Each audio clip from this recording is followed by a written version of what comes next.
రోగనిరోధక శక్తి బాగున్నంత వరకే మనకు ఆరోగ్యం. వ్యాధి నిరోధకత సన్నగిలితే మన ఒంట్లో జబ్బుల తాకిడి పెరుగుతుంది.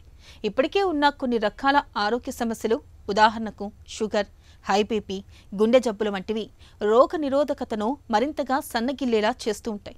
పొగ, మద్యం వంటి అలవాట్లు కూడా ఇమ్యూనిటీని దెబ్బతీసేవి. ఇమ్యూనిటీని దెబ్బతీసే అలవాట్ల గురించి, రోగనిరోధక శక్తిని పెంచుకోవడం గురించి ఇప్పుడు తెలుసుకుందాం.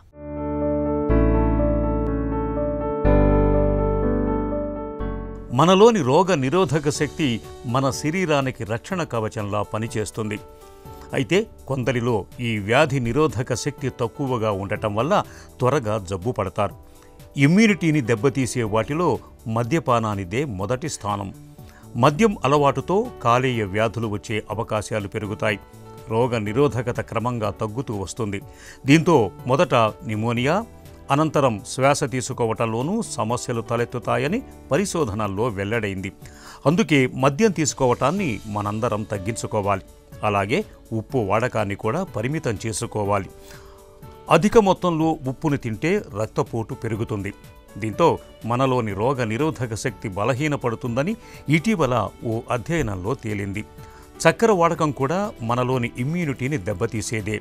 అధిక మోతాదులో చక్కెర వినియోగం వల్ల రోగ నిరోధక కణాల పని సామర్థ్యం కూడా తగ్గిపోతుంది. కాబట్టి చక్కెరను మితంగా వాడుకోవటమే మేలు. ఇక కాఫీ, టీలు కూడా మన రోగ నిరోధకతను సన్నగిల్లేలా చేస్తాయి. కాఫీ, టీలో ఉండే కెఫిన్ ఎక్కువ మోతాదులో తీసుకోవటం వల్ల నిద్ర సమస్యలు వస్తాయి. నిద్రలేమి మూలంగా కడుపులో మంటగా ఉండటం, రోగ నిరోధక శక్తి తగ్గటం వంటివి జరుగుతాయి. అలాగే జంక్ ఫుడ్ కూడా మన ఆరోగ్యంపై తీవ్రమైన ప్రభావం చూపిస్తుంది. వీటి వల్ల శరీరంలో కొవ్వు పెరిగి రోగ నిరోధక శక్తి తగ్గిపోతుంది. దీంతో సులువుగా వ్యాధులు శరీరంలోకి వచ్చి చేరుతాయి. కాబట్టి జంక్ ఫుడ్కు వీలైనంత దూరంగా ఉండాలి. ఇక ప్రతి చిన్న విషయానికి ఒత్తిడికి గురి కావటం మానసిక అనారోగ్యానికి దారితీస్తుంది. దీంతో రోగ నిరోధక శక్తి తగ్గిపోతుంది. మరి రోగ నిరోధక శక్తిని పెంచుకోవటం ఎలా?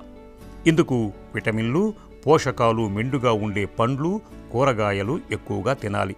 పీచు పదార్థాలు జీర్ణాశయ పనితీరును మెరుగుపరుస్తాయి. తద్వారా పోషకాలు శరీరంలో చేరి రోగ నిరోధక శక్తి పెరుగుతుంది.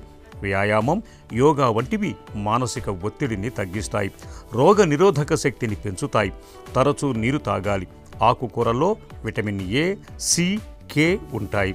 మెగ్నీషియం, కాల్షియం వంటి పోషకాలుంటాయి. కాబట్టి ఆకుకూరల్ని ఆహారంలో భాగం చేసుకోవాలి. ఈ జాగ్రత్తలు మనలోని ఇమ్యూనిటీని చక్కగా ఉంచుతాయి.